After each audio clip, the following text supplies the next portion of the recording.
ऐकूया मनाचे. अशी वेळ येऊन ठेपलेली आहे की आपल्याला सायकोलॉजिस्टची गरज लागते, सायकॅट्रिस्टची गरज लागते. म्हणजे डॉक्टरांकडे जाणार हा व्यक्ती म्हणजे थोडासा वेडसर आहे का, सायकोलॉजी हा जो विषय आहे तर याचा माणसाच्या लाईफवरती परिणाम कसा होतो, म्हणजे त्याचा उपयोग कसा होतो. तुझी बायको कोणत्या सिच्युएशनला कशी रिॲक्ट होईल हे तू प्रेडिक्ट करू शकतोस का? त्यावेळेस काउन्सिलर एक्झॅक्टली काय हे म्हणजे एकदम स्वतःचा मोबाईल दुसऱ्याच्या हातात देण्यासाठी सगळ्याच समस्या काउन्सिलर Obviously. फेस केलेल्या असतील का? ही व्यक्ती अशी अशी आहे, ही ह्या पद्धतीने विचार करते, हिच्या समोरची सिच्युएशन ही आहे, सो हिचा एक्झॅक्ट इश्यू काय असू शकतो. म्हणजे प्रत्येकाचा एक पर्सनल कुठला तरी कोपरा असतो आणि जो त्याला रिव्हील करावासाच नाही वाटत, तो इव्हन त्याने स्वतःपासून पण लपवून ठेवलेला असतो. तर तो कोपरा उघड होण्याच्या भीतीने ती व्यक्ती त्या प्रॉब्लेम पर्यंत येऊच देत नाही का. सो बेसिकली त्याच्यावरती समजून घ्यायचं की हा तो कोपरा आहे जो सगळ्यात जास्त पेनफुल आहे.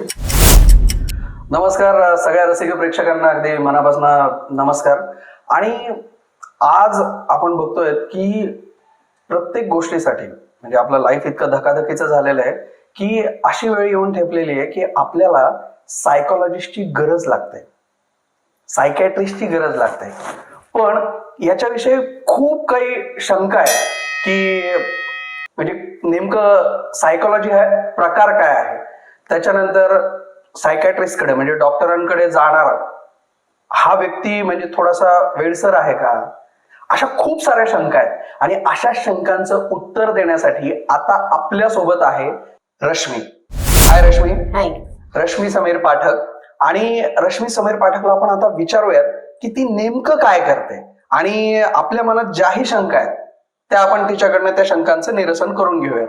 तर सगळ्यात महत्वाचं म्हणजे की मानसशास्त्र हा जो विषय, सायकोलॉजी हा जो विषय आहे, तर याचा माणसाच्या लाईफवरती परिणाम कसा होतो, म्हणजे त्याचा उपयोग कसा होतो. रश्मी, ओके, मला हा प्रश्न खूप जण विचारतात आणि त्याच्यात सगळ्यात पहिलं असं असतं की मग तुम्हाला दुसऱ्यांच्या मनातलं कळतं का, मग तुम्हाला प्रेडिक्ट करतात. तर predict of course to an extent आपण प्रेडिक्ट करू शकतो, कारण प्रेडिक्ट करू शकतो. ऑफकोर्स पर्सनॅलिटीचा जर तुझी बायको कोणत्या सिच्युएशनला कशी रिॲक्ट होईल हे तू प्रेडिक्ट करू शकतोस का?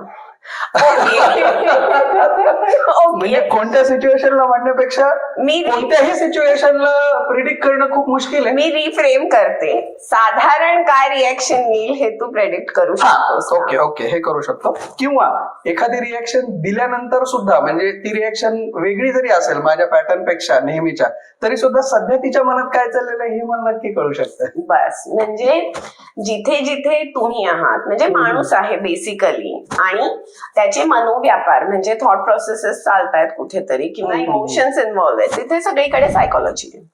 हे खूपच साधं गणित आहे. म्हणजे जसं जॉग्राफी आपण राहतो तिथे आहे, आपण ज्या देशात राहतो त्याची हिस्ट्री असते, तसं जिथे जिथे माणूस असतो तिथे तिथे सायकोलॉजी असतं. आणि त्याचा उपयोग कसा होऊ शकतो आपल्याला, म्हणजे कसा होतो इनफॅक्ट. ओके, पर्सनली जर तुम्ही स्वतःचे इमोशन्स समजू शकत असाल की या क्षणी मला हे वाटतंय बाबा आणि ते किती प्रामाणिक आहे, तर मग तुम्हाला तुमच्यापुरता त्याचा उपयोग होतो. आणि जर तुम्ही ते समजू शकत नसाल तर आम्हाला त्याचा उपयोग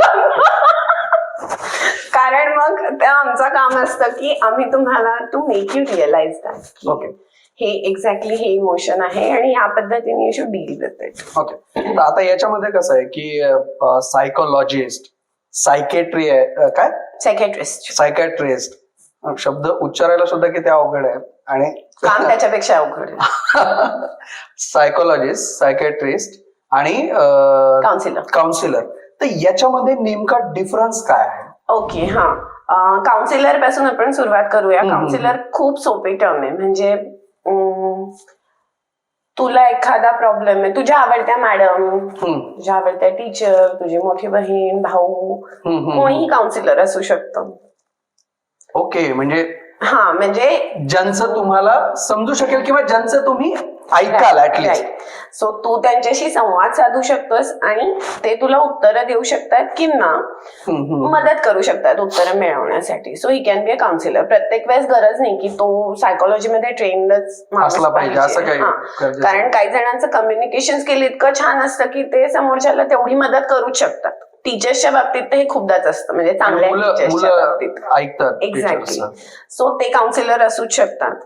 ओके. हा हा. सायकियाट्रिस्ट म्हणजे the one who has like ज्याला फिजिओलॉजी आणि सायकोलॉजी, आणि मग तो ट्रीट करताना फिजिओलॉजिकली सायकोलॉजिकल डिसऑर्डर्स ट्रीट करतो, गोळ्या देतो किंवा अशा ह्याच्यातून आपण जे जाऊ. आणि सायकोलॉजिस्ट ज्यांचा सायकोलॉजीचा अभ्यास आहे त्यांनी त्याच्यात मास्टर्स केलेले आणि जे ऍक्च्युअल गोळ्या नाही देत पण डिफरंट थेरपीज वापरतात. आता खूप नोन थेरपी म्हणायची तर हिप्नॉसिस. तर हिप्नॉसिस जे करतात ते सायकोलॉजिस्ट आहेत, जे गोळ्या देतात ते सायकियाट्रिस्ट आहेत. आणि याच्यामध्ये डॉक्टर कोण असतात? सायकियाट्रिस्ट. सायकियाट्रिस्ट हा डॉक्टर असतो, म्हणजे त्याची प्रॉपर जसं की बाकीचे मेडिकल एक्झाम्स असतात तशी ती एक्झाम असते. त्यांनी ते MBBS करून मग पुढे परस्यू केलेलं असतं असं आपण म्हणू शकतो. अपेक्षा ती.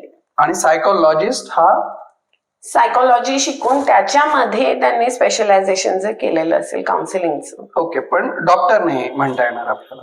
हा, म्हणजे तसा डॉक्टर नाही, but if is PhD then he is a doctor. म्हणजे ती नॉलेज जे आहे तर ते तुमच्यामध्ये आहेच. तर आता मला एक गोष्ट विचारायची की एक काउन्सिलर म्हणजे ठीक आहे की आता जसं आपण बोललो की शिक्षक असतील किंवा मोठा भाऊ मोठी बहीण यांचं आपण ऐकतो तर ते काउन्सिलर आपण त्यांना कन्सिडर करू शकतो. पण प्रोफेशनल वे मध्ये की जसं की तुमच्याकडे लोक येतात ज्यावेळेस ते की त्यावेळेस काउन्सिलर एक्झॅक्टली काय करतो? तर सगळ्यात पहिल्यांदा डिक्लेरेशन म्हणजे काउन्सिलर काही जादूटोणा करत नाही. म्हणजे काउन्सिलर असं जादूची पोतडी नाहीये की तुम्ही आज गेलात आणि प्रॉब्लेम सॉल्व्ह हा असं नाहीये.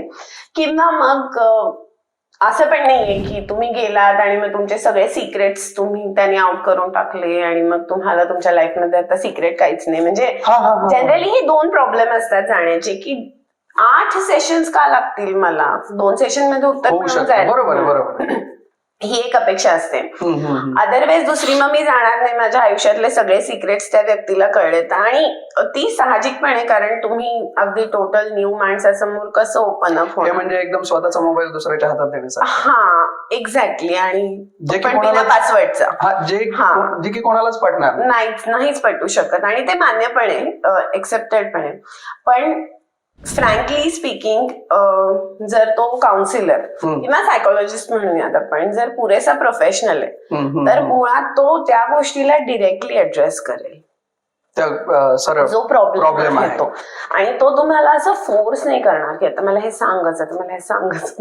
हा, म्हणजे हळूहळू ती जी समस्या आहे ती उलगडत जाईल आणि एका सर्टन लेवलला ती लेवल येईल की ज्यावेळेस ती समस्या रिव्हील होईल. एक तर रिव्हील होईल, अदरवाईज मग तो तुमच्याशी तेवढा बॉन्ड ऑफ ट्रस्ट डेव्हलप करतो की तुम्हाला त्याला तो प्रॉब्लेम सांगायला हेजिटेशन होत नाही.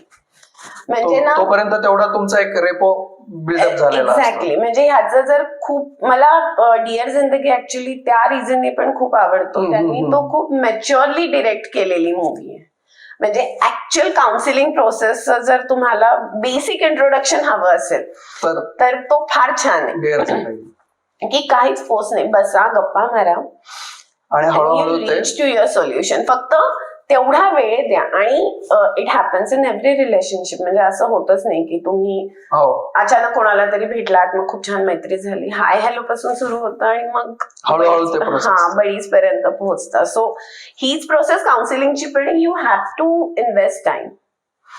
जितका तो टाइम इन्व्हेस्ट होत जाईल तितकं ती समस्या सॉर्ट होण्याचं प्रमाण वाढेल, शक्यता वाढेल. अदरवाईज त्या काउन्सिलरला मग अलाव करा की त्याला हवा तेवढा वेळ तो घेऊ शकेल तुमच्याकडून. अदरवाईज मग तुम्हालाच ती प्रक्रिया फास्ट करावी लागेल की जर तुम्ही गेलात त्यांच्याकडे. You have to be a very good client की पिन पॉइंट उत्तर देताय. हा, म्हणजे एक्झॅक्टली की जर समजा प्रॉब्लेम अगोदरच जर माहिती असेल जो येतोय तुमच्याकडे, पेशंट जो आहे, पेशंट म्हणू शकतो ना आपण त्याला, पेशंट म्हणण्यापेक्षा क्लायंट म्हणा असेल.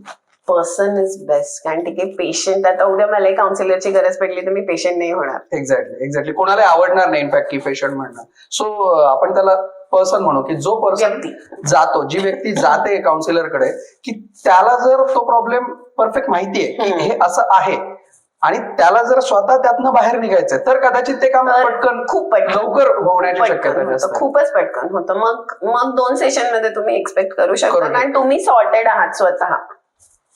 आणि मला तो एक म्हणजे नेहमी माझ्या डोक्यामध्ये तो एक प्रश्न असतो जो बऱ्याच लोकांच्या डोक्यामध्ये असतो की ज्यावेळेस आपण काउन्सिलरकडे जातो, म्हणजे कुठलीही समस्या घेऊन ज्यावेळेस आपण काउन्सिलरकडे जातो तर ती समस्या स्वतः कधी काउन्सिलरने पण फेस केलेली असू शकेल का, आणि जर नसेल फेस केलेली तर तो त्याला कसं म्हणजे ट्रीट करणार. ऐकूया मनाचे.